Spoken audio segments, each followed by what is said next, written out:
आदाब नमस्कार। The red mic में आपका स्वागत है और ये है द रेड माइक पाठशाला। और आज हम लोग बात करने वाले हैं केरला की। पिछला एपिसोड असम पे हमने किया, जिसे आपने बेहद पसंद किया। आप उसे देख भी रहे हैं, शेयर भी कर रहे हैं, और हमने डिटेल में बताया कि किस तरीके से असम में वोटिंग का पैटर्न रहा है, किन हलकों में कौन मजबूत है, क्या फैक्टर्स हैं इस चुनाव में, क्या प्रचार है, वो सब बताया हमने। आज हम बात करेंगे केरला चुनाव की। केरला चुनाव की ABC। केरला में भी चुनाव है, तमिलनाडु में भी चुनाव है, असम में और पश्चिम बंगाल में। तो असम के बारे में हमने बताया, असम चुनाव की ABC। आज हम बात करेंगे केरला चुनाव की ABC। केरला एक इकलौता राज्य है जहां पर लेफ्ट बचा हुआ है। वहां पर पिनराई विजयन मुख्यमंत्री हैं। पिछली बार उन्होंने दोहरा शतक मारा, क्योंकि पहला शतक यानी पहला पांच साल का कार्यकाल और फिर दूसरा 5 साल का कार्यकाल। अब तीसरी बार क्या लेफ्ट जीतेगी, क्योंकि उसकी लड़ाई वहां पर UDF से यानी कांग्रेस और उसके घटक दलों से है। राहुल गांधी और प्रियंका गांधी ने अपनी पूरी ताकत लगा रखी, क्योंकि अब वो उनका भी होम ग्राउंड है। 2019 में राहुल गांधी वायनाड लड़े, उसके बाद से केरला उनका होम ग्राउंड हो गया। और फिर 2024 में जब वायनाड उन्होंने छोड़ा, तो प्रियंका गांधी वहां से चुनाव लड़ी। यानी साफ कर दिया कांग्रेस ने कि वो केरला को संभाल करके अपने पास रखेंगे, केरला को अपना घर जैसा मानेंगे। तो वो वैसी लड़ाई लड़ने को की कोशिश कर रहे हैं। प्रियंका गांधी, राहुल गांधी हर दूसरे दिन जाकर के केरला में रैली करें, क्योंकि उनको लग रहा है कि एक स्वर्णिम मौका है उनके पास केरला में चुनाव जीतने का। क्योंकि पिछले 3 महीने पहले या 2 महीने पहले निकाय चुनाव हुए थे, वहां पर कांग्रेस ने LDF को हरा दिया था। तो बहुत सारे फैक्टर्स हैं, कास्ट इक्वेशन है, रीजन्स हैं, जिस पर हम बात करेंगे। तो एक थोड़ा सा ओवरव्यू हमने दे दिया, थोड़ा गर्म कर दिया, क्योंकि दिल्ली में लगातार बारिश हो रही है। तो अपने आप को बचा के रखें, डेंगू मलेरिया के मच्छरों से बचा के रखें, और सुरक्षित रहें। बत्रा साहब, हमने हेल्थ डिस्क्लेमर भी दे दिया है बारिश की वजह से जो हो रहा है। अब ओवर टू यू। उससे पहले घंटा बजा दें बत्रा साहब का, फिर बत्रा साहब अपनी कक्षा लगाएं, हम लोग हाँ हाँ करेंगे, नोट्स बनाएंगे जी।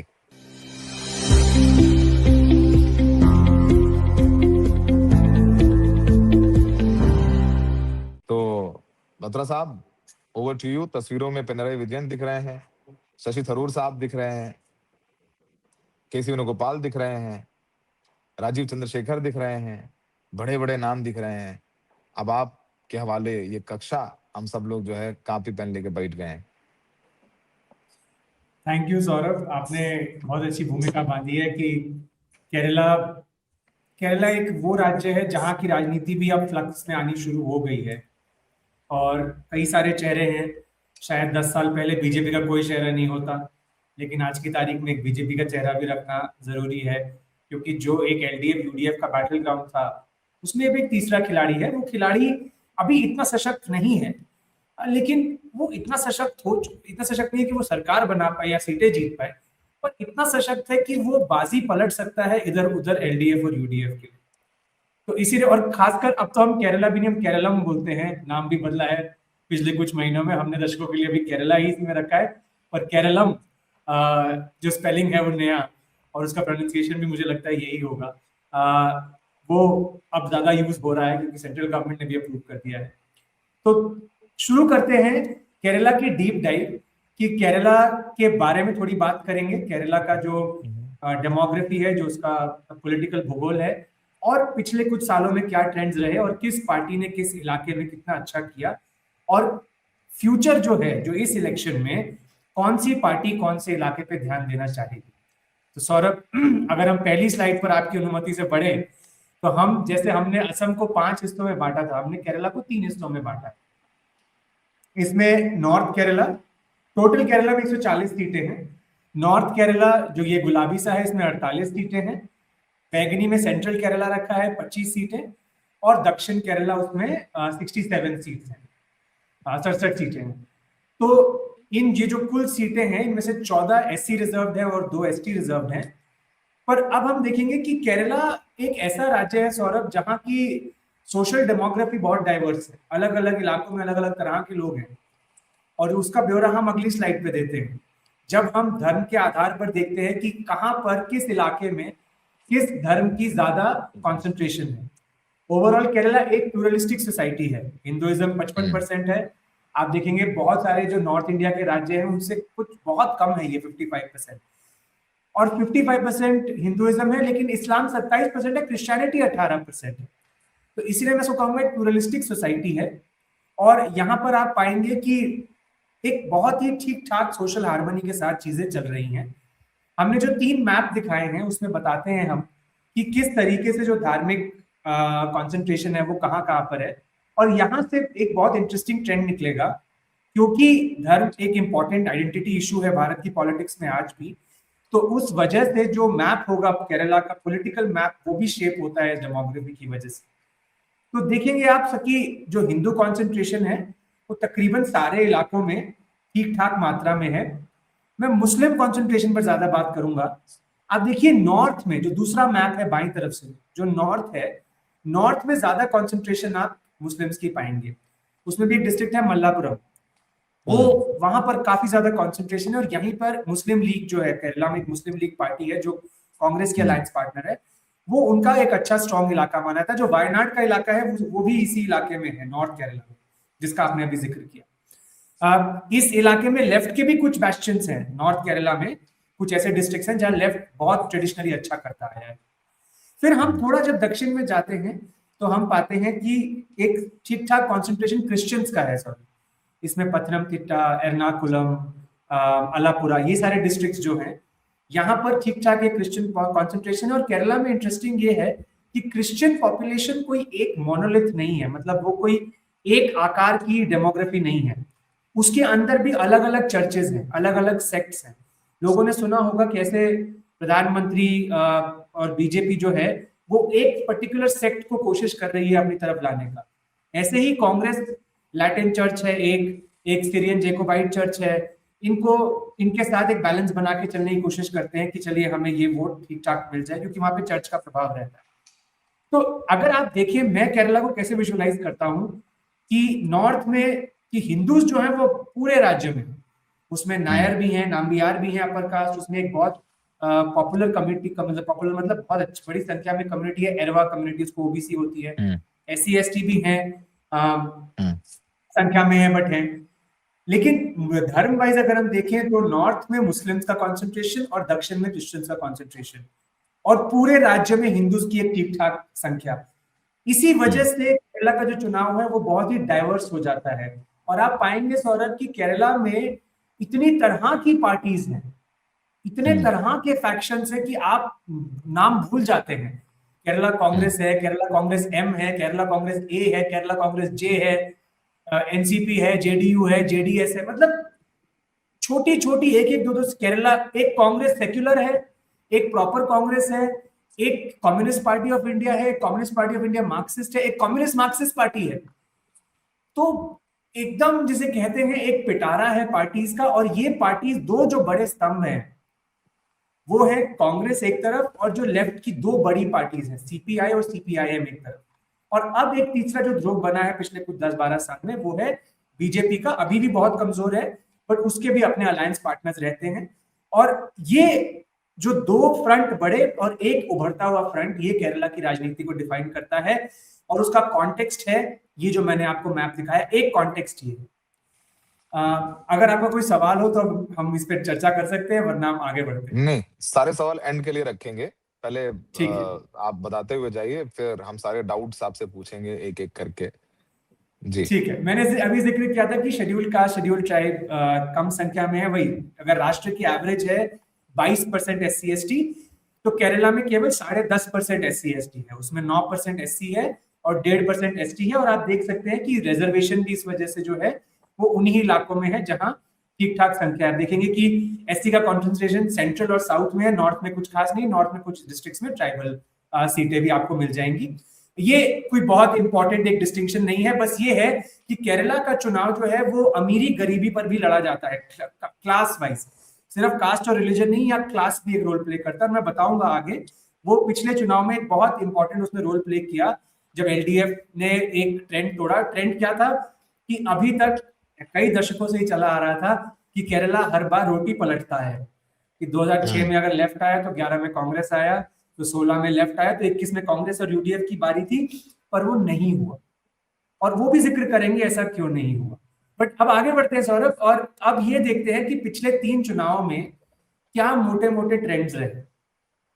और उसके लिए हमने बहुत ही कलरफुल मैप बनाया है दर्शकों के लिए, उसको अगर हम फुल फ्रेम कर दें अगले स्लाइड पे तो थोड़ा बेहतर समझ में आएगा। इसमें सौरभ कई तरह की पार्टीज हैं, बट इसको मैंने 4 तरीके से इसको मैंने डिवाइड किया है, 5 तरीके से। एक जो हल्का नीला रंग है वो कांग्रेस है, जो एकदम लाल रंग है वो सीपीआई और सीपीएम है, जो डार्क ब्लू कलर है वो कांग्रेस के अलायंस पार्टनर्स हैं, और जो जो ये एक एक एक हल्का सा शेड है, हल्का पिंक जो शेड है वो एलडीएफ के अलायंस है, मतलब वो सीपीआई और सीपीएम के अलायंस है। और जो अगर नारंगी रंग कहीं गलती से आपको दिख जाए तो वो बीजेपी है, बट वो दिखेगा नहीं आपको। और जो पीला रंग है वो अन्य है। तो आपको यूडीएफ को देखना है तो आप यूडीएफ के लिए कांग्रेस का नीला हल्का और उसके अलायंस का गहरा नीला देखिए, light blue and dark blue. LDF को देखना है तो आप लाल रंग देखिए सीपीआई सीपीएम का, और गुलाबी रंग, हल्का गुलाबी रंग देखिए उनके अलायंस पार्टनर्स। तो हम जब ये मैप देखते हैं सौरभ तो आप देखेंगे 11, 16, 21, तो 11 में कांग्रेस जीतती है, 16 में एलडीएफ जीतती है और 21 में भी एलडीएफ जीतती है। अब मैं आपको एक बात वही बताता हूं कि इसमें जो कॉन्सेंट्रेशन है अलग अलग धर्मों की वो कैसे इंपॉर्टेंट है। फिर से फुल फ्रेम जाएंगे। 11 और 16 में कांग्रेस के पास 2 बड़े अलायंस पार्टनर्स हैं। एक मुस्लिम अलायंस पार्टनर है, एक मतलब जो मुस्लिम कॉन्सेंट्रेशन वाले इलाके में मुस्लिम लीग, और एक है केरला कांग्रेस मानी जो एक क्रिश्चियन बेल्ट की पार्टी है, वो लीडर्स क्रिश्चियन लीडर्स। तो आप जब देखेंगे केरला का 11 और 16 दोनों का मैप देखिए तो एक तो नॉर्थ की तरफ एक कॉन्सेंट्रेशन है जो डार्क ब्लू का दिख रहा होगा आपको, मतलब नॉर्थ की तरफ एक बड़ा चंक है डार्क ब्लू सीटों का। वो कांग्रेस के जो अलायंस पार्टनर है मुस्लिम लीग, उनकी सीटें आती हैं इस इलाके से, नॉर्दर्न केरला तो के। उनका अलायंस था मुस्लिम 2011 में, 11 में भी था, 16 में भी था, 21 में भी था। वो अलायंस तीनों टाइम कंटिन्यू रहा है, वो इस बार भी है, मुस्लिम लीग कांग्रेस। जी जी। आप थोड़ा नीचे आइए, साउथ केरला में आपको एक और चंक दिखेगा 11 में डार्क ब्लू सीटों का। तो वो डार्क ब्लू सीटें क्या हैं? वो केरला कांग्रेस मानी की सीटें हैं। वो 11 में भी अलायंस था, वो 16 में भी अलायंस था। अब 21 में क्या होता है सौरभ? 21 में मुस्लिम लीग की नॉर्थ में सीटें आपको दिखेंगी, लेकिन 21 में वो जो डार्क ब्लू सीटें साउथ की थी क्रिश्चियन वाली, वो गुलाबी हो जाती हैं। ऐसा क्यों? केरला कांग्रेस मानी में फूट पड़ जाती है। उनके जो बड़े लीडर हैं उनका निधन हो जाता है, उनका बेटा जो है वो एलडीएफ की तरफ चले जाते हैं, और जो कुछ लीडर्स हैं वो कांग्रेस की तरफ चले जाते हैं। लेकिन वो हिस्सा जो कांग्रेस की तरफ जाता है वो कमजोर हिस्सा होता है। तो ऐसे में केरला कांग्रेस मानी का जो डिफेक्शन है, मोटा मोटी इसको डिफेक्शन ही बोलेंगे, यूडीएफ से एलडीएफ की तरफ, वो उनको 21 में नुकसान पहुंचा। अब आप देखिए कि किस तरीके से कांग्रेस जब 11 में भी जीतती है तो वो उसकी सीटें स्कैटर्ड है, बिल्कुल, और ये 16 और 21 में आके वो और स्कैटर और कम होती जाती है। लेफ्ट जो है वो 11 से ज्यादा प्रचंड 16 में और 16 से ज्यादा प्रचंड 21 में। जो लाल रंग में देखिए आप बढ़ता जाएगा मैप। बिल्कुल। और सौरभ 21 में एक बहुत बड़ा फैक्टर ये था, मतलब दर्शकों को शायद याद भी नहीं होगा, कि कोविड के बाद जो चुनाव हुए, असम और केरला दोनों ऐसे राज्य थे जहां कोविड मैनेजमेंट अच्छा था। कोविड मैनेजमेंट की वजह से पिनाराई विजयन की सरकार को क्रेडिट मिला, और जो गरीब तबके थे, चाहे वो एससी थे, चाहे वो ओबीसी थे, चाहे वो गरीब मुस्लिम भी थे, चाहे वो गरीब क्रिश्चियन थे, उन सब ने अपना सपोर्ट एलडीएफ की तरफ बढ़ाया जी। और केरला वो भूमि है सौरभ जहां सबरीमला का भी मुद्दा है। वो सदर्न केरला का एक हिस्सा में पथनमथिट्टा में आता है, और 11, 16 के बाद 19 तक आते आते एलडीएफ से नाराज होकर जो नायर कम्युनिटी है, हिंदू नायर अपर कास्ट मानी जाती है, उसने कांग्रेस की तरफ ज्यादा देखा और काफी हद तक बीजेपी की तरफ भी देखा। तो कांग्रेस को थोड़ा बहुत वहां गेन हुआ, लेकिन कांग्रेस को कुछ सेक्शंस में नुकसान हुआ। लेकिन काफी सारा वो वोट था जो एलडीएफ ने खींचा जो बीजेपी की तरफ 16 में गया, और वो जो था जो गरीबों का वोट था। आप देखेंगे जब मैं वोट शेयर दिखाऊंगा तो आप एक्चुअल में देखेंगे कि 16 के बनिस्पत 21 में जो ग्राफ है वो एनडीए का कम होता है। अब ये जो वोट शेयर की कहानी है, ये हमें क्या बता रही है? मैं आपको एग्जैक्ट आंकड़े भी बता देता हूं। अगर हम वोट शेयर की बात करें कि 16 में एनडीए का वोट शेयर था 15%, 21 तक आते आते वो 12% हो जाता है। हम्म। लेफ्ट का वोट शेयर जो था 43.5%, वो 45 हो जाता है 16 और 21 हम्म। के बीच में। वहीं कांग्रेस और कांग्रेस के अलायंस पार्टनर्स का वोट शेयर जो 39.25 था, वो 39.5, मतलब वो लगभग सेम ही है। पर जो हम्म। नुकसान है ज्यादा वो बीजेपी और एनडीए का होता है, जो 15% से 12.5 पे आ जाते हैं, और जो लेफ्ट है वो तकरीबन 1.5% गेन करता है। तो हम्म। ये बहुत दिलचस्प है कि यूडीएफ एक्चुअली गेन करता है, बट बीजेपी का जो वोट शेयर था वो जब एलडीएफ ले लेता है तो एलडीएफ उससे गेन करे, जिसका मतलब ये है कि अगर बीजेपी गेन करे तो किसको हम्म। नुकसान होगा। एटलीस्ट डेटा हमें ये बता रहा है कि अगर वो हिंदू वोट ज्यादा तोड़े, Hindu upper hmm. Caste, Hindu OBC, Hindu SC, तो उसका नुकसान एलडीएफ। खैर, अब हम वोट शेयर की जब बात करते हैं तो आप एक चीज देखेंगे, ओवर टाइम जो लेफ्ट की पार्टियां हैं उनका वोट शेयर बढ़ रहा है। हम्म। ये जो लाल लाइन हमने दिखाई है, नहीं लगातार इसके बढ़ रहा है। पिछले पिछली पिछली स्लाइड, सॉरी इसके पिछली स्लाइड जाएंगे, वोट शेयर, ये स्ट्राइक रेट की स्लाइड है। ओ। जी आप जरा इसको जूम इन करिए, मैं प्रोडक्शन को रिक्वेस्ट करूंगा। वोट शेयर जो है वो लेफ्ट का, माफ कीजिएगा, घट रहा है, और उसका कारण ये है कि सक्सेसिव इलेक्शंस में सीपीआई और सीपीएम कम सीटें लड़ रही है। 111, 109, फिर धीरे धीरे आगे वो 100 से नीचे आ गई पिछली बार। हम्म। कांग्रेस का वोट शेयर स्टैग्नेंट है, थोड़ा गिरता है फिर स्टैग्नेंट है, लेकिन प्रॉब्लम कांग्रेस की ये है कि वो इलेक्शन दर इलेक्शन उसकी सीटें बढ़ रही हैं जितनी वो कंटेस्ट कर रही है। मतलब वो हम्म। ज्यादा सीटों में कंटेस्ट करने के बावजूद उसका वोट शेयर स्टैग्नेंट है। कांग्रेस ने 11 में 81 सीटें लड़ी, 87 में 16 और 21 में 93, फिर भी उसका वोट शेयर कांस्टेंट है, वो बढ़ नहीं रहा है। लेफ्ट का गिर हम्म। रहा है क्योंकि उसकी सीटें घट रही हैं। वहीं हम्म। देखिए आप बीजेपी का ग्राफ चढ़ रहा है, जो ऑरेंज कलर का हमने एक लाइन दिखाया है, और हम्म। बीजेपी का ग्राफ चढ़ रहा है, लेकिन लेफ्ट का जो गिर रहा है, तो लेफ्ट के अलायंस पार्टनर्स का बढ़ रहा है। ये हम्म। काफी इंटरेस्टिंग है। कांग्रेस का स्टैग्नेंट है क्योंकि कांग्रेस ज्यादा सीटें लड़ रही है फिर भी कम वोट ला रही है। कांग्रेस के अलायंस पार्टनर्स का कम हो रहा है क्योंकि वो कम सीटें लड़ रहे हैं।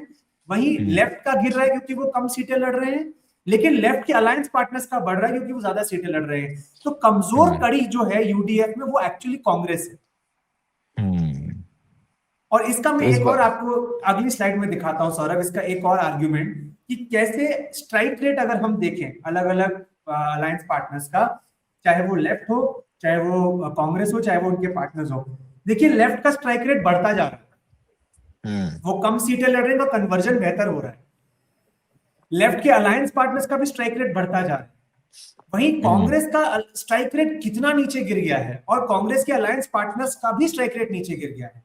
और उसमें बिल्कुल। एक कारण मैंने आपको बताया कि जो डिफेक्शन हुआ एक बहुत बड़े क्रिश्चियन पार्टी एलाई का, उसमें उसका एक कारण ये है। बट कांग्रेस जब तक अपनी परफॉर्मेंस इंप्रूव नहीं करेगी तब तक कांग्रेस केरला में मुश्किलें पाएगी। लेकिन गुड न्यूज कांग्रेस के लिए यह है कि दूसरी बार कांग्रेस ने लोकसभा में स्वीप किया है, और इस बार उन्होंने लोकल बॉडी चुनाव में भी अच्छा किया है। 2019 में लोकसभा स्वीप करने के बाद 21 में वो विधानसभा जब हारती है कांग्रेस, बीच में एक पड़ाव आता है लोकल बॉडी इलेक्शन, कांग्रेस वहां भी हार गई थी। तो एक अच्छा हम्म। इंडिकेटर ये था कि जब आप लोकल बॉडी इलेक्शन हार रहे हैं विधानसभा से कुछ 5-6 महीना पहले, तो मुश्किल है कि आप विधानसभा में कुछ टर्न अराउंड कर पाएंगे, और कांग्रेस में बहुत इन फाइटिंग थी उस समय। इस बार बिल्कुल। सौरभ, इस बार कांग्रेस ने ना केवल लोकसभा स्वीप किया है, बट लोकल बॉडी इलेक्शंस में क्रिश्चियन इलाकों में भी अपनी एक पकड़ वापस क्रिएट करी है। और इस वजह से कांग्रेस ज्यादा होपफुल होगी कि जो लोकसभा की विक्ट्री थी वो विधानसभा में भी कन्वर्ट हो, क्योंकि हमने लोकल बॉडी चुनाव में भी अच्छा किया। वैसे 2019 में भी कांग्रेस ने अच्छा किया था लोकसभा में, तो लेकिन बट विधानसभा हार लोकल गए। बॉडी में उनका फ्लॉप हो गया था, बिल्कुल बिल्कुल। लोकल लेकिन इस बार लोकल बॉडी में कांग्रेस ने काफी अच्छा अच्छा किया, किया है। बहुत अच्छा किया, हाँ। जी। तो आप ये स्ट्राइक रेट। और अब आगे बढ़ते हैं सौरभ, हम एक चीज मैं और दिखाना चाहूंगा कि 2011 से 21 में अगर मैप करें हम, किस पार्टी ने किस इलाके में गेन किया है और किस इलाके में लूज किया है। ये तीन बड़ी पार्टीज हैं, आईएनसी एक तरफ, सीपीआई सीपीएम एक तरफ मिला के लेफ्ट, और बीजेपी एक तरफ। आप देखेंगे जो तीसरा मैप है बीजेपी का, सारा हरा है, मतलब बीजेपी ने हर इलाके में थोड़ा ज्यादा गेन किया है। थोड़ा थोड़ा वोट ले रहे हैं बीच वो हर जगह। सबका ले रहे, बीच का जो मैप है उसमें एलडीएफ ने कुछ जगह पे लूज किया है और कुछ जगह पे गेन किया है। हम्म। कुछ जगह लाल है हल्का, कुछ जगह हरा है।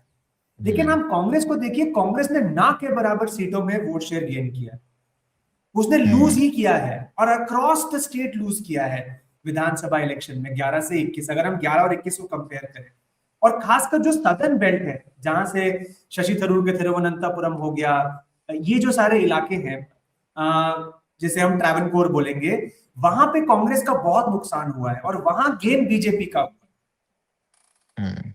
तो ये ट्रेंड्स आपको कुछ बता रहे हैं कि बीजेपी दोनों को ही हर्ट कर रही है। लेकिन जो पिछला इलेक्शन है अगर हम उसके आधार पे देखें तो जो बीजेपी का लॉस हुआ वो एलडीएफ का गेन हुआ। तो जिस वोट पर बीजेपी बैठी थी उसमें से एक चंक एलडीएफ का था जो वापस एलडीएफ ले गई। तो इस वजह से इस इलेक्शन में बीजेपी एक बहुत अहम प्लेयर बन जाती क्योंकि उसका दोनों को डेंट करने का पोटेंशियल। किसको डेंट करेगी वो एक इम्पोर्टेंट और इंटरेस्टिंग चीज होगी। जी आप बात पूरी कर लें फिर आई विल। नहीं, आपने देखा कि जब शशि थरूर ने जब कंटेस्ट किया लोकसभा अभी, तो वो राजीव चंद्रशेखर को खड़ा कर दिया, वो कितना हाई प्रोफाइल कॉन्टेस्ट बन गया और थरूर कम मार्जिन से जीते। मेरा कहने का ये मतलब है कि अगर आप शहरी इलाकों में लोगों से बात करें, मैंने एक टेलीफोनिक सर्वे करवाया यहाँ पे अपनी यूनिवर्सिटी में, और हमने बात की केरला में लोगों से, और खासकर शहरी इलाके में बीजेपी के लिए बहुत ट्रैक्शन है, वो चाहते हैं बदलाव हो, लेकिन शहरी इलाकों से बात नहीं बनेगी। और मुझे लगता है कि यूडीएफ के पास इस बार अच्छा चांस है क्योंकि एंटी इनकम्बेंसी काफी अच्छी मात्रा में है, थकान हो चुकी है एलडीएफ की 10 साल की सरकार से। एलडीएफ ने पिनाराई विजयन के बाद कोई चेहरा ही नहीं है। एक शैलजा नाम की एक लीडर हुआ करती थी जिन्होंने कोविड के टाइम बहुत अच्छा काम किया था, उनको मंत्रिमंडल से ही निकाल दिया अगली बार। तो बेसिकली केरला को एलडीएफ के पिनाराई विजयन जी के अंडर एक बहुत ही वन मैन पार्टी के हिसाब से देखा जा रहा है। और चाहे वो करप्शन हो, चाहे वो एनवायरनमेंट हो, चाहे वो डेवलपमेंट हो, चाहे वो बेरोजगारी हो, चाहे वो शबरीमला हो, चाहे वो सोने की पूरा मुद्दा हो शबरीमला का, एलडीएफ के साथ सामने बहुत सारे मुद्दे हैं। यूडीएफ के पास एक अच्छा चांस है। और मैं बताऊं एक बात आपको, दिल्ली में बैठ के शशि थरूर जितने पॉपुलर लगते हैं, आप जब लोगों से बात करते हैं अक्रॉस द बोर्ड, चाहे मैं अपना सर्वे लूं चाहे मैं और सर्वे लूं, कांग्रेस का सबसे पसंदीदा नेता लोगों के दिमाग में सतीशन है, वीडी सतीशन। तो थरूर साहब एक बहुत ही अर्बन फेस हैं जो अक्रॉस इंडिया जिनकी अपील है, बट केरला की पॉलिटिक्स में लोकल कांग्रेस के लीडर्स चेनिथला, सतीशन, ये बड़े नाम हैं। कांग्रेस के पास वहां काडर भी है और जो पार्टी का टॉप ब्रास है वो वहां पर मौजूद है सिग्निफिकेंटली। तो वो उनके साथ एक बेनिफिट भी है कि भाई पार्टी वहां पैसा भी लगा रही है, मेहनत भी कर रही है। राहुल गांधी खुद केरला से चुनाव लड़ते हैं। केसी वेणुगोपाल जनरल सेक्रेटरी ऑर्गेनाइजेशन है कांग्रेस के, जो नंबर 2 की हैसियत है उनकी कांग्रेस पार्टी में, और वो लोकसभा सांसद भी हैं और एक सीएम एस्पिरेंट भी है केसी वेणुगोपाल। बत्रा साहब, कई एक दो छोटे छोटे सवाल हैं।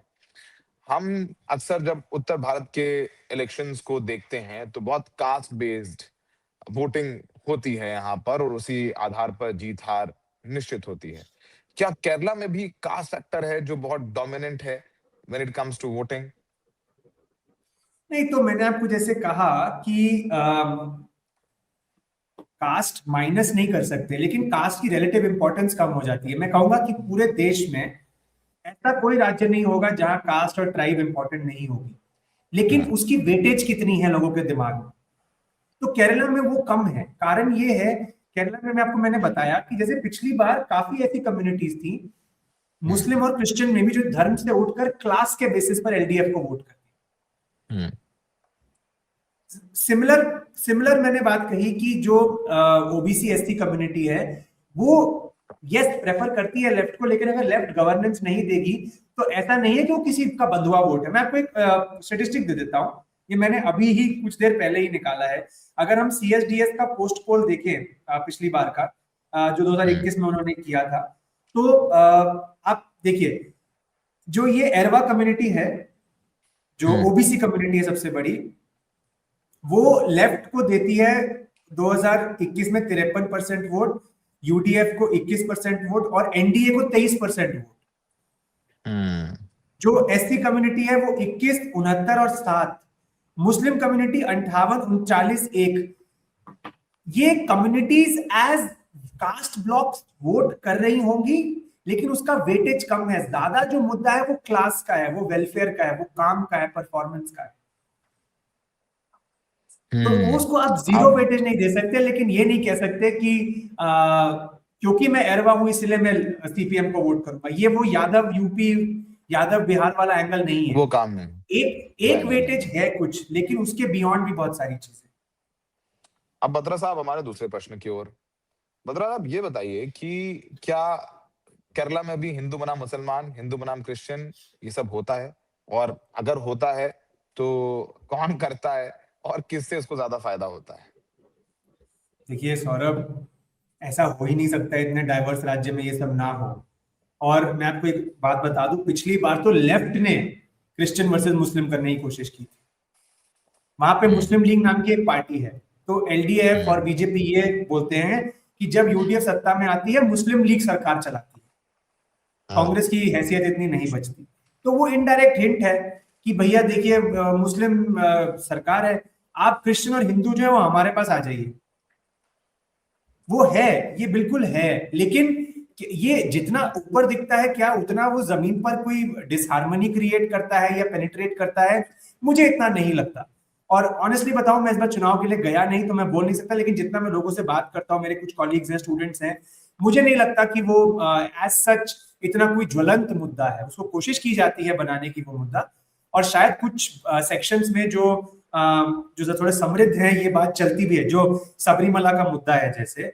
तो आपको क्या लगता है किस सेक्शन ज्यादा चलता है? वो ओबीसी एससी को इतना फर्क नहीं पड़ता उससे, ये सारे जो अपर मुद्दे कास्ट। होते हैं ये अपर कास्ट के मुद्दे होते हैं। तो ऐसे हाँ। ही ये जो आइडेंटिटी का है वो अपर कास्ट के लिए मायने ज्यादा रखता होगा, लेकिन जो ओबीसी है, एससी है, जिनको अपने डेली गवर्नेंस के मुद्दों पर डिमांड करना है सरकार से, मैं नहीं मानता कि वो इन चीजों में इतना बहुत इंटरेस्ट बहुत इंटरेस्टिंग फैक्ट्स बहुत लेते केरला के बारे में है। हम केरला जाके इलेक्शन कवर करना चाहते थे, पर ईरान और ये सब कुछ हुआ तो हम नहीं हैं। जा बिल्कुल पाए। बिल्कुल। लेकिन जो इंडिया की पहली मस्जिद थी वो थिशूर डिस्ट्रिक्ट में बनी थी, वो भी 629। मतलब बहुत बहुत देशों से बहुत पहले वो मस्जिद यहाँ बन गई थी, इस्लाम के शुरुआती दौर में। और ये कहा जाता है कि वहाँ के राजा थे वो उन्होंने इस्लाम कबूल किया था और उन्होंने मस्जिद को तामील करने के आदेश दिए थे। तो बहुत सारी हिस्ट्री और डाइवर्सिटी है तिरुवनंतपुरम में। मंदिर जो है भगवान विष्णु का, वो उसकी अपनी मिस्ट्री है, सबरीमाला है, बहुत कुछ है। वायनाड की खूबसूरत वादियां हैं। तो केरला तो कहते ही हैं भगवान का गॉड्स घर, ओन कंट्री जी। God's own country. तो वो खूबसूरती है। कुछ अगर पॉइंट रह गया बत्रा साहब, आपको नहीं, बस बताना चाहें तो? 9 तारीख को चुनाव है और फिर 4 मई को काउंटिंग है। तो अच्छा हाँ, एक मुद्दा रह गया सौरभ, बिल्कुल वी शुड नॉट जी बी इग्नोरेंट कि 9 बिल्कुल, तारीख जेल को की। पुडुचेरी का भी चुनाव है। और पुडुचेरी के चुनाव में मैं भी किसी से बात कर रहा था, तो वहां पे देखिए, एक तरफ कांग्रेस डीएमके है, एक तरफ एनडीए अलायंस है। और पुडुचेरी का जब चुनाव होगा, तो मैंने शायद एक जगह जिक्र किया था आपके साथ, जब जिस दिन हम इलेक्शन का अनाउंसमेंट हुआ था, कि हम्म। पुडुचेरी एक ऐसी यूनियन टेरिटरी है जो 3 राज्यों में बिखरी हुई है। उसका एक हम्म। हिस्सा आंध्र के बीच में आता है, एक हिस्सा केरल के बीच में आता है, और 2 हिस्से तमिलनाडु के बीच में आते हैं। तो कुल हम्म। 40 सीटें हैं। 16 से 21 तक वहां पर कांग्रेस के मुख्यमंत्री थे। 21 से 26 में एक एक्स कांग्रेस थी जिन्होंने अपनी पार्टी बना ली और बीजेपी से अलायंस कर लिया, वो सत्ता में है। और अब एक बहुत इंटरेस्टिंग फिगर की एंट्री हुई है। एक व्यक्ति है मार्टिन नाम से, ये हम्म। क्रिकेट की बैटिंग का काम कराते हैं, चलाते हैं। Oh yes. और इनकी एंट्री अब पुडुचेरी की पॉलिटिक्स में हुई है। इनके पुत्र जो हैं, मैं इनका नाम आपको एग्जैक्ट बता देता हूं।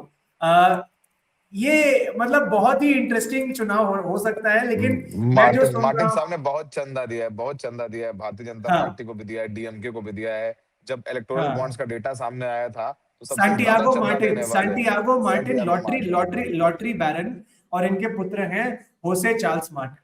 तो ये इस बार एंट्री कर रहे हैं। और मैं जो सुन रहा हूँ लोकल पुडुचेरी के लोगों से, जैसा कि आपने कहा, चुनाव है मालामाल। चुनाव है तो माला माल। पुडुचेरी का भी चुनाव 9 तारीख को है, उस पर भी ध्यान रहेगा हमारा। और 4 तारीख को जिस दिन काउंटिंग होगी, तो उस दिन हम एकदम विदाउट फेल पुडुचेरी के भी सारे स्टेटिस्टिक्स बताएंगे, और बताएंगे वहां पे किसी सरकार। बिल्कुल। तो बत्रा साहब ने बताया, समझाया। और केरला के चुनाव की एबीसी, कौन जीत सकता है? कांग्रेस के अच्छे चांस हैं, इसमें कोई शक नहीं है। और बीजेपी किसको दंड पहुंचाएगी? बीजेपी चुनाव जीतने की पोजीशन में तो नहीं है, लेकिन किसका वोट ले लेंगे, किसको नुकसान पहुंचाएंगे, बहुत दिलचस्प होगा। तो अब देखते हैं कि कांग्रेस का होम ग्राउंड हो गया है, क्योंकि राहुल गांधी जीते, फिर प्रियंका गांधी है वायनाड में, उन्होंने बड़ी मेहनत की है। अब वो 4 मई को पता चलेगा। 9 तारीख को केरला का में वोटिंग है, सबसे ज्यादा साक्षर राज्य, अच्छा खासा टैक्स देने वाला सरकार को, तो पढ़े लिखे लोगों की वोटिंग पैटर्न देखेंगे, स्टडी करेंगे 4 मई को। बहुत बहुत शुक्रिया बत्रा साहब। इस वीडियो को देखें, सराहें और शेयर करें, तो कि हम चाहते हैं कि द रेड माइक के दर्शक जो हैं वो अच्छी जानकारी के साथ समझें, जानें और लोगों को भी समझाएं। धन्यवाद, नमस्कार।